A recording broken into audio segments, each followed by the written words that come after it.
Il faut parfois regarder au-delà des mots pour comprendre l'homme. Et ce que montre la récente sortie de M. Tiroma Bakary, ce n'est pas seulement un discours qui, ma foi, est maladroit, mais c'est surtout l'état d'un homme en perte totale de repères.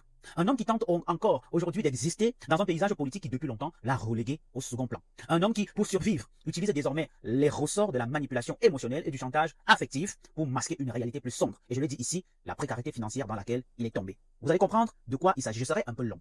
À première vue, le discours se veut solennel, patriotique, grave. Mais en écoutant attentivement Issa Tiroma, on remarque immédiatement un décalage flagrant entre le ton et la gestuelle, le regard et la posture de l'orateur. Issa Tiroma n'est pas convaincu de ce qu'il dit. Et pire, il sait que personne ne l'est par ailleurs. L'homme prolixe que le Cameroun a connu il y a encore quelques semaines, celui qui ne manquait aucune occasion pour expliquer même l'inexplicable, de justifier, de défendre, a totalement disparu. À sa place, on découvre un Issa Tiroma qui est hésitant, qui est tremblant, presque désorienté. Les phrases sortent difficilement, la diction est saccagée, les transitions ne coulent pas.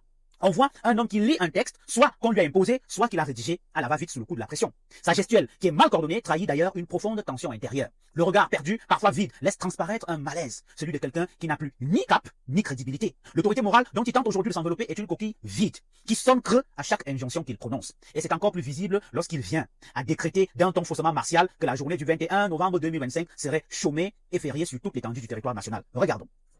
Et, en fidélité à notre serment commun, je vous demande de faire du vendredi 21 novembre 2025 une journée de deuil national.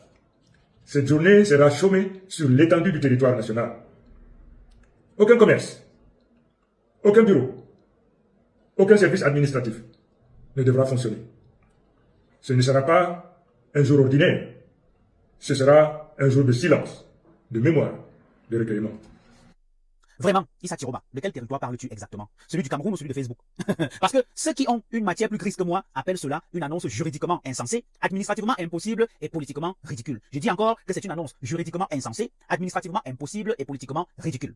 On a l'impression que Tiroma parle d'un Cameroun, peut-être parallèle, imaginaire, où ces décisions auraient un effet. Mais dans le Cameroun réel dans lequel nous vivons, qui a son chef de l'État, son excellence Paul Biya, qui vient de prêter serment et qui est félicité par toutes les diplomaties du monde, dans le Cameroun, où les gens travaillent pour nourrir leur famille, une journée morte, décrétée par Issa Tiroma Bakary, je vous assure, est tout simplement perçue comme une blague. On l'a vu hier, on l'a vu avant-hier, on l'a vu durant toutes les tentatives de son ne le suit plus. Il y a longtemps que le peuple a tourné la page Tiroma. Mais, soit il ne l'a pas encore compris, ou tout simplement il refuse de comprendre. Alors maintenant, sur le fond de sa sortie, où se trouve pour moi la véritable raison, le véritable objectif. Et c'est dans le deuxième extrait que vous allez regarder tout à l'heure que se situe la véritable raison de la sortie de M. Tiroma. C'est là que se trouve le cœur de la manœuvre, de la supercherie. Après la mise en scène du deuil fictif, arrive donc toute la supercherie et la frappe. Regardons. Resterons dans l'histoire du Cameroun libre.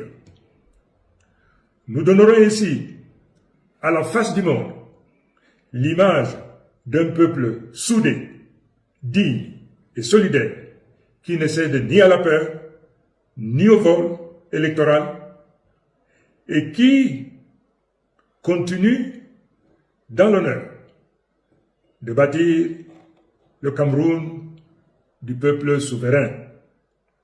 Un fonds de soutien aux victimes sera également instauré. Nous en préciserons les modalités en temps opportun. C'est donc ici que toutes les pièces du puzzle se rassemblent et vous allez comprendre pourquoi. Je vous ai dit ici que M. Tiroma est ruiné, il n'a plus rien. Depuis plusieurs jours, des sources qui sont proches de lui nous annoncent qu'il est ruiné, il n'a plus rien. Pendant toute la période post-électorale, il a été manipulé par les fameux menteurs d'alerte, c'est depuis l'étranger qui se sont spécialisés dans la désinformation, l'intoxication et la manipulation politique. Ces gens l'ont convaincu qu'il pouvait le faire monter d'un cran politiquement, qu'il pouvait même transformer Garoua, où il allait se cacher en rampe de lancement pour le conduire directement à Etoudi. C'est ce qui aurait été déjà risible si ce n'est pas devenu tragique. Tiroma a donc donné, investi, dépensé, croyant aux promesses de ces charlatans qui lui fournissaient les lignes de communication, les stratégies de mobilisation, les vidéos fake à publier et même la posture à adopter devant les Camerounais. En vérité, il n'est plus maître de rien. Ces pseudo-stratèges, aidés par sa fille qui est installée au Sénégal, l'ont embrigadé dans une spirale de dépenses inutiles, coûteuses et au final catastrophiques. L'argent qui lui avait été envoyé par ses partenaires politiques étrangers qui voulaient le voir au pouvoir pour la campagne a complètement disparu, dissous dans les mains de ces gourous virtuels qui l'ont pressé jusqu'à la dernière goutte comme une orange. Aujourd'hui, Tiroma se retrouve ruiné. Il n'a plus rien. Plus de trésorerie politique, plus de crédibilité politique, plus de ressources financières personnelles. C'est un homme qui est complètement à sec. D'où le lancement du fameux fonds de solidarité. Ne pouvons donc pas apparaître publiquement comme un homme en quête d'argent qui vient mendier, comme l'avait dit le professeur.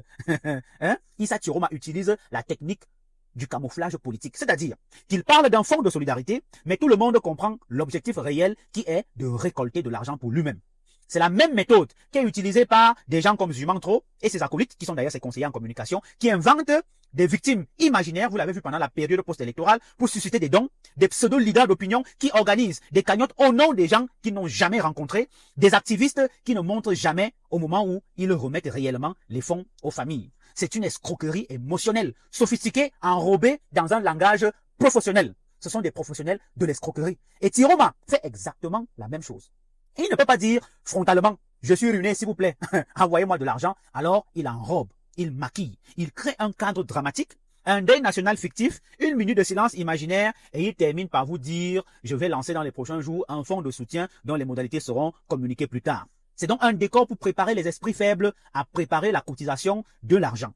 Rappelez-vous l'histoire du fameux bus de Maurice Kamto. C'était toujours une affaire d'un menteur d'alerte, Boris Berthold. L'histoire de la récolte des fonds autour du Covid-19 qui a été dénoncée par Paul-Éric Kingé est plus proche de nous encore. Rappelez-vous l'histoire où Thierry m'avait envoyé 500 000 francs CFA par le biais de Zumantro pour soi-disant soutenir la dame qui a vu ses enfants enlevés.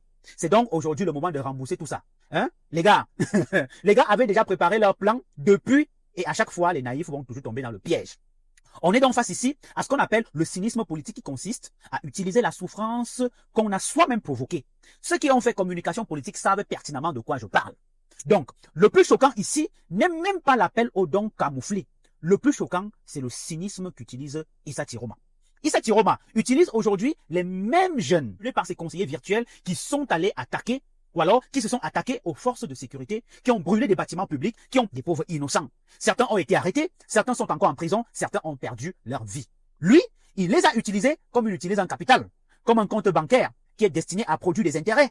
Maintenant qu'il traverse une crise financière personnelle, il revient chercher les dividendes de la détresse familiale. Ouvrez les yeux. Il instrumentalise la douleur des parents. Il exploite les larmes des mères dont les enfants croupissent aujourd'hui en prison. On en reçoit tellement de messages chaque jour pour essayer de les aider. Il se nourrit de la naïveté de ceux qui croient encore à ces fables politiques. Mais la grande question est de savoir pourquoi maintenant? Tout simplement parce que personne ne veut le financer après son échec cuisant. Parce que les villes mortes qu'il appelait sans cesse sont ignorées par au moins 97% du peuple. Parce que son crédit politique est épuisé. Parce que même ses anciens partenaires politiques se sont détournés de lui. Parce qu'il n'a plus de visibilité, il n'a plus de soutien, il n'a plus d'argent. Il lui reste donc seulement la détresse humaine comme un outil d'influence. C'est ce qui explique ce discours. C'est ce qui explique sa tonalité et c'est ce qui explique cette apparition vidéo qui ressemble plus à un SOS financier qu'à un acte politique. Mais je suis quand même trop fort, hein. Ça c'est vrai. Je suis quand même un enfant trop fort, mignon, intelligent.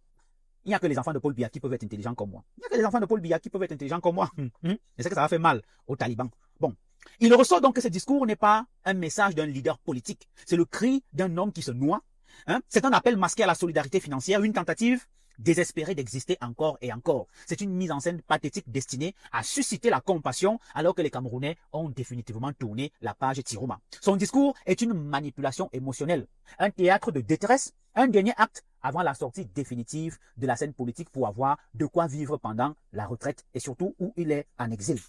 Chiroma sait que Kamto revient sur la scène politique dès ce mois. Il le sait. Il sait aussi que tous ses soutiens sont ceux de Kamto. Donc, une fois Kamto réinstallé au trône politique de son parti, plus personne ne le suivra. Il tente donc ce qu'on appelle les derniers ésaillements de la libellule pour espérer récolter une cagnotte qui va lui permettre d'avoir une retraite politique dorée. Mais Chiroma, tu aurais pu tout simplement demander à son excellence Paul Biya. Tu sais qu'il est très généreux. Il t'aurait aidé que d'essayer de venir escroquer des pauvres Camerounais. Tu n'auras rien.